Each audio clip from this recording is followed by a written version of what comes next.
Então, agradecer a Deus, né, por essa oportunidade. A gente vem trabalhando, apesar que os amistosos não valem como comparativo, e sim uma preparação, né?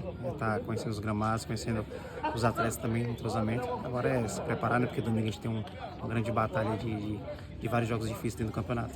E já deu para sentir o apoio da torcida no primeiro amistoso, na Arena Romeirão, conhecer um gramado. E agora é colocar tudo em prática, porque vai começar a contagem regressiva para recolocar o Icasa na primeira divisão. Então, nada vence o trabalho. Foi muito bom esse primeiro contato com a torcida. Creio que vai ser a nossa camisa número 12, né? Que é a torcida, nos apoiando até o final. Eu creio que vai dar certo. O primeiro passo é a classificação, depois vamos pensar em acesso.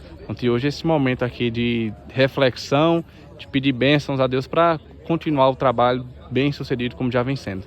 Sim, é de praxe, né, do clube, tá visitando. É a minha primeira vez que eu vim aqui. Eu trouxe até minha esposa também para estar conhecendo. Espero que com essa vinda aqui também, domingo, podemos ter um resultado positivo.